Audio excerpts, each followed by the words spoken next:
Konrad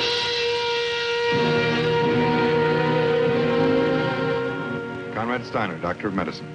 Tonight's story has the title, Don't Count the Stars. Guardian of birth, healer of the sick, comforter of the aged.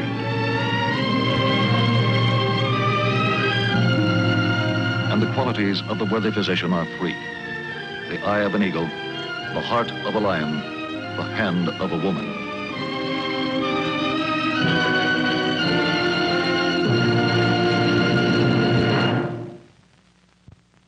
Our actual case history tonight concerns the field of laryngology, science of the human throat and larynx.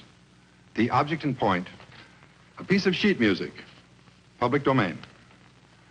The case in point, Daniel James Castle, age 29. The past 10 years of his life have been devoted to building a successful career for himself as a singer. His efforts and his talent have not been in vain. Fortune has finally started to turn his way, and Daniel Castle is only a few steps from the threshold of success. But there are those who have met Danny on the ladder of theatrical endeavor, coming and going, and virtually every one of them remembers him with bitterness and a strange, violent distaste. For most singers, the top is a long way off. But finally and at last, Danny Castle now senses his goal immediately ahead of him. The big time, the big money. Don't count the stars that you see in the skies. Just count the stars that you see in my eyes. Those in the skies soon may be gone. Those in my eyes are for always. Don't stop the drums that I hear in my heart.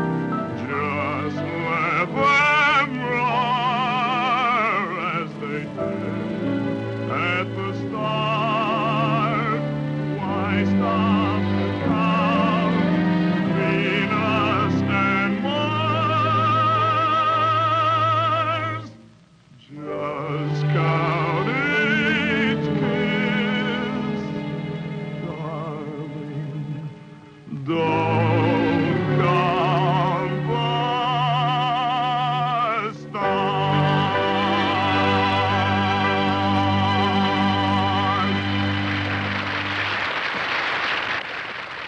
The big time and the big money. And Danny's determined to make it, no matter what the cost. And Julia Winters is just one means to attain that end. Like so many others before her, to Danny, she's merely someone with a right connection. Someone to be exploited to gain a certain advantage and then discarded. And for Julia, discard time is fast approaching. Yes, I'll tell him. Thanks a lot. Bye.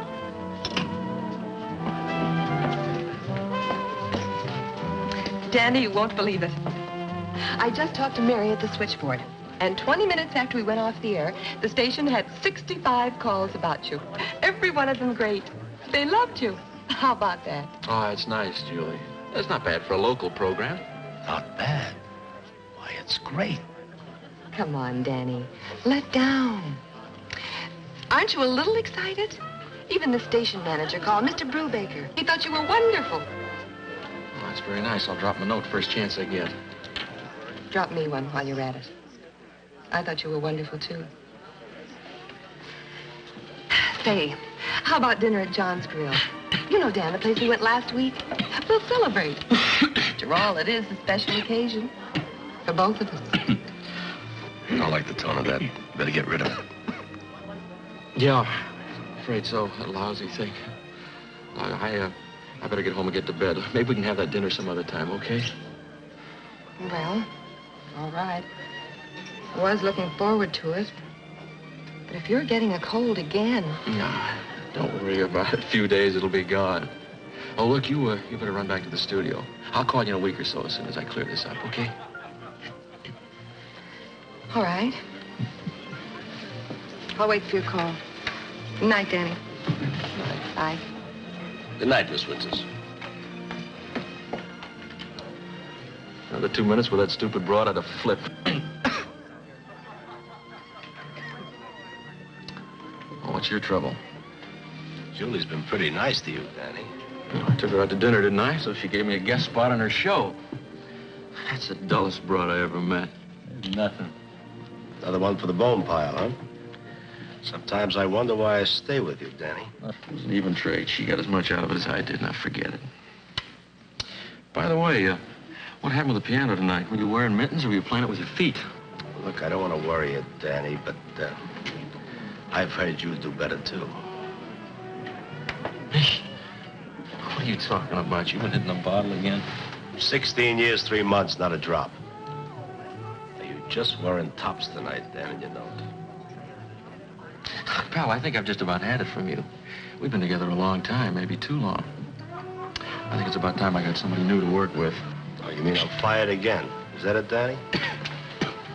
No. No, I said you're fired for good. You understand? You're third rate and you always will be. All right, so maybe it's rough. But I'm not going to carry anybody along who can't cut the mustard. I've scrounged around in these two-bit dumps long enough. 12 years, and I've sweated through every one of them. Now I'm ready for the big time. I'm not going to let any sour piano louse it up. I was never that sour. You know it. Are you kidding? Ike, you started in dumps like this, and this is just where you're going to stay.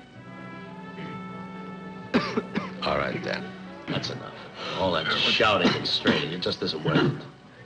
Now, it's the voice you better be taking care of. Give it a good rest. I'll see you in the morning.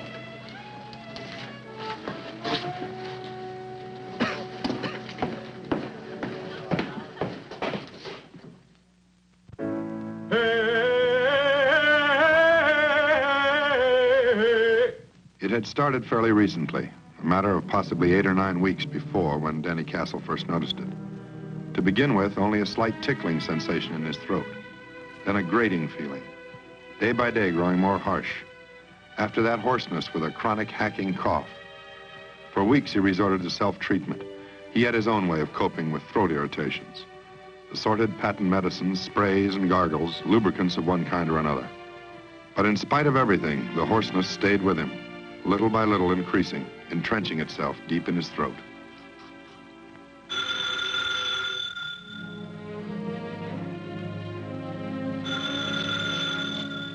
Hello? Oh, hi. How are you, Sid? Now, that right? What? Hey, you're kidding. Yeah, you saw me on TV, huh? Hey, that's wonderful. Yeah, Friday at the Strand. You bet I will. 2:30. Yeah, goodbye.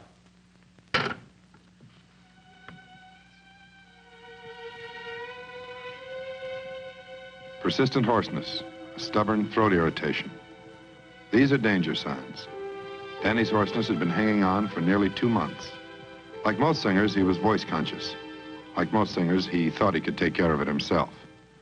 It took the imminent audition to send him to Merle Norton, MD, a laryngologist.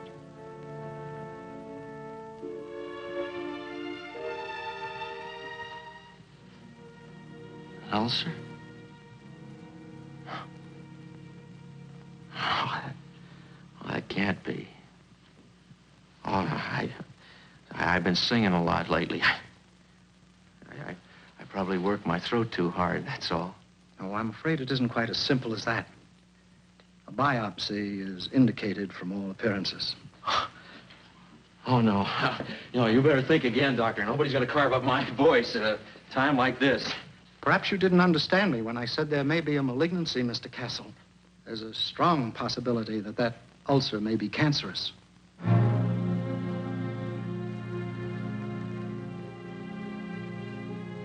Well, maybe it isn't. I wouldn't want to take the chance. Maybe you wouldn't. But I can't afford not to. I've worked all my life for a chance at the big time. Oh, don't kid yourself. Nothing's gonna spoil it now.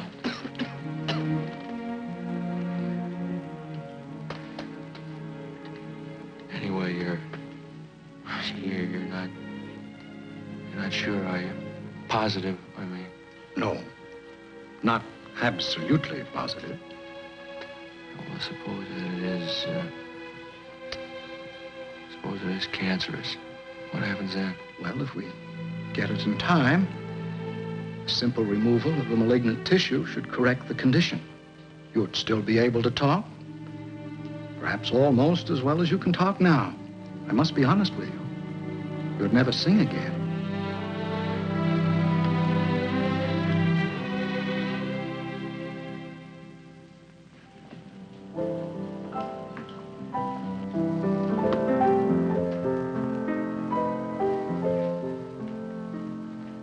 Gee, Ike, that was great. Well, what are you going to do with it? Well, you know, got a couple of publishers interested. Do you suppose that I could sing a tune for you? You sing? I think so. I'm not sure. Okay, let's hear you. All right. What'll it be?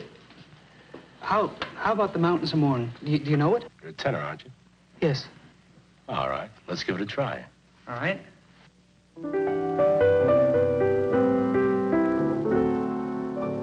Oh, Mary, this country is a wonderful place where the people are working by day and by night. They don't sow potatoes, nor barley, nor wheat. Sure, there's gangs of them digging for gold on the street. At least when I asked them, that's what I was told. So I took a hand in this digging for gold. But sure, all that I found here, I might as well be where the mountains of morning sweep down to the sea.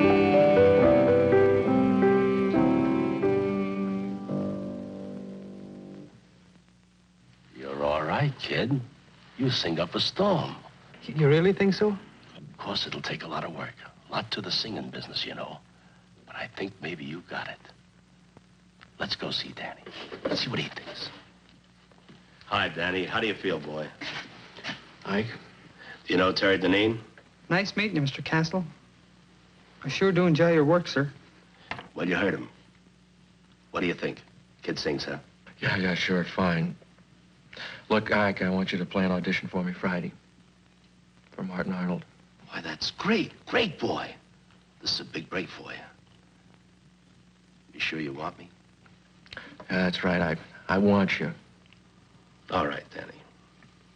How's the throat? Is it giving you any more trouble? The throat's all right. I've just been working it too hard, that's all. Look, do you want the job? Well, you know I do. 2:30 Friday at the Strand.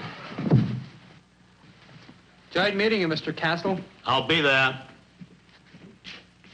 In a desperate attempt to restore his voice for the audition, Danny called upon what is known in the entertainment business as a throat patcher, a man with no formal medical education, but someone who has picked up a smattering of knowledge of the anatomy of the throat. He doesn't pretend to diagnose or cure, but sometimes his patches are temporarily effective. Usually, they are also dangerous. The emergency patchwork had its temporary effect. When Danny mounted the stage for his audition, he seemed his old, confident self. Most of the hoarseness seemed to have vanished, at least for the moment. Don't count the stars that you see in the skies. Just count the stars that you see in my eyes. Those in the skies soon may be gone. Those in my eyes are for all.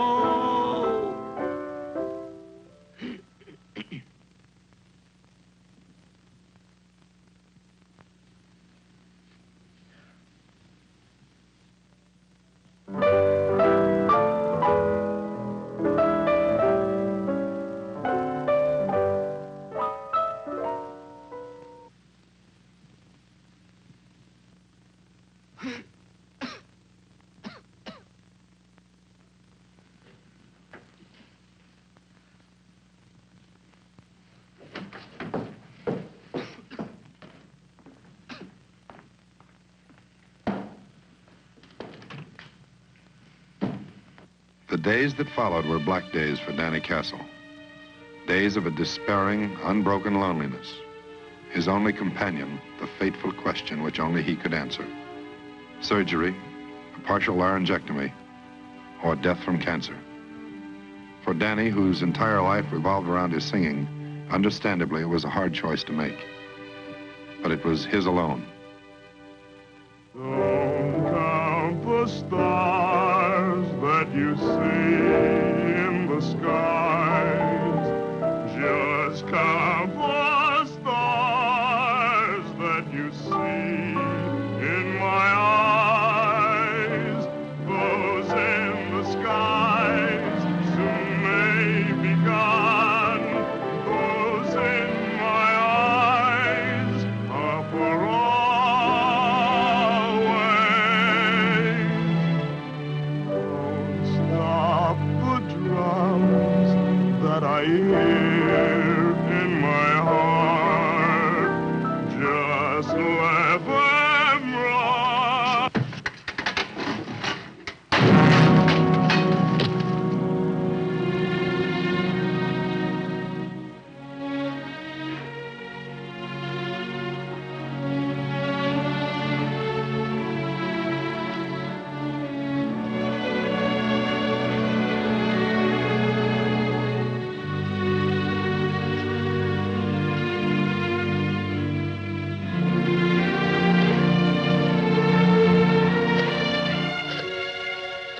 Danny was admitted to the hospital that night.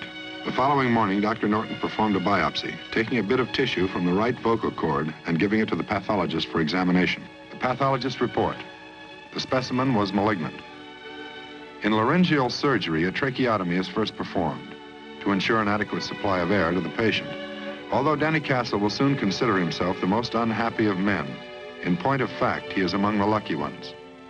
Thanks to a prompt diagnosis and immediate surgical action, the lesion had not had time to spread.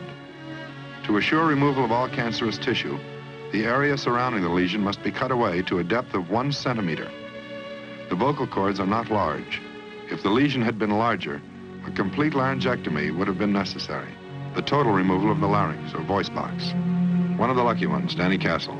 Although he was a singer with but half a voice, he'd learned that half a voice is better than none at all. It won't be that bad for long, Danny.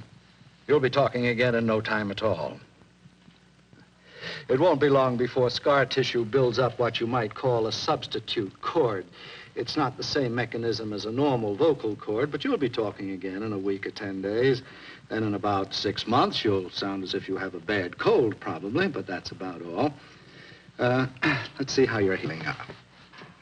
Can you breathe? Your throat will clear up and the swelling will go down, and then you won't need that little snorkel.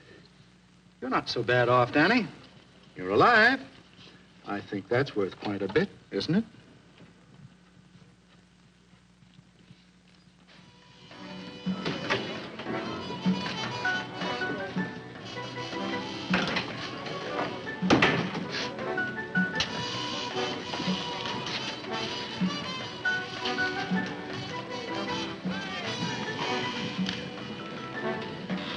Hey, Danny, over here, boy.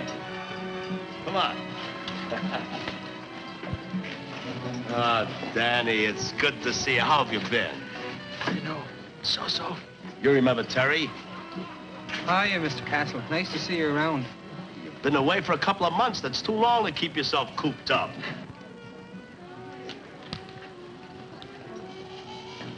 Sam, there's a friend down there. I'm gonna go see him.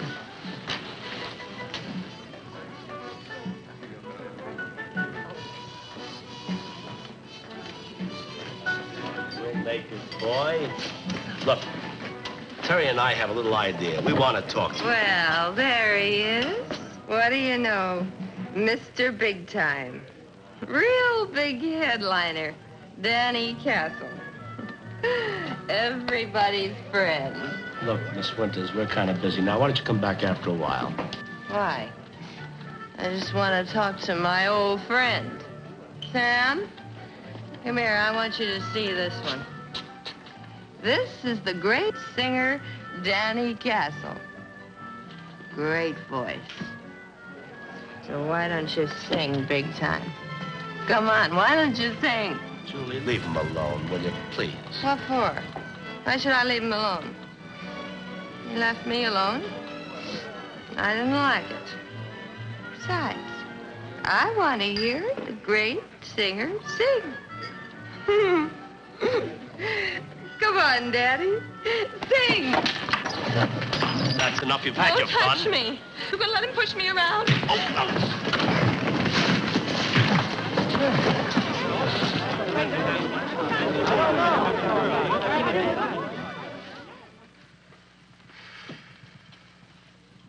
There.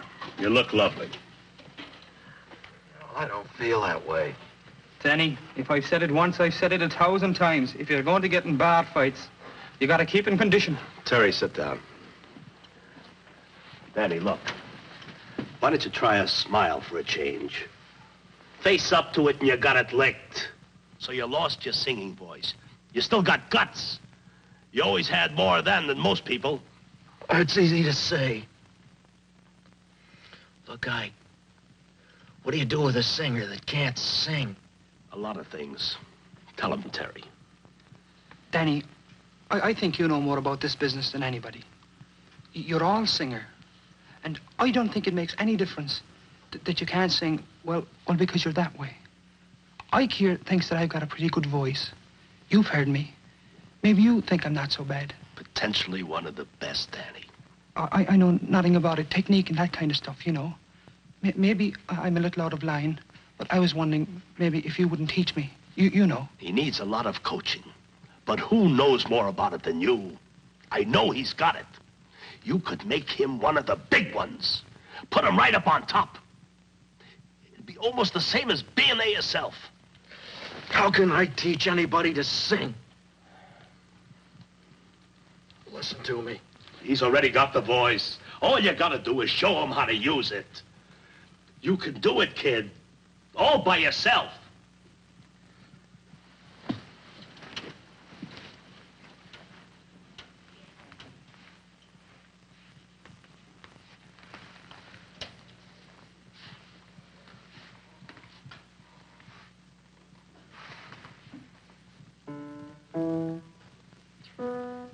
So you want to sing? Yes, You really want to sing? that's the way it is.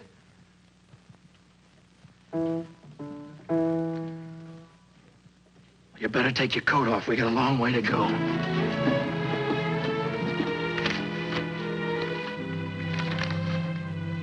It did mean work. Months of painstaking, grinding work. And Danny's concern about his own voice was subordinated to his training of Terry's. Never a patient man, Danny learned patience. Never a tolerant man, Danny learned tolerance. Never a happy man, Danny learned to smile.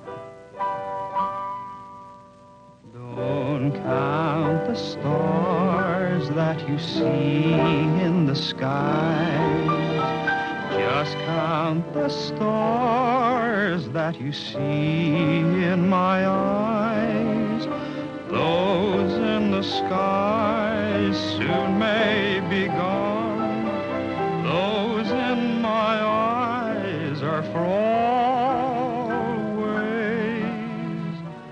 Don't stop the drums that I hear. Ike, you know something? Yeah, I used to sing pretty good. that's right. I was never better than I am right now. Why stop to count less and more? Just count each kiss, darling, don't count.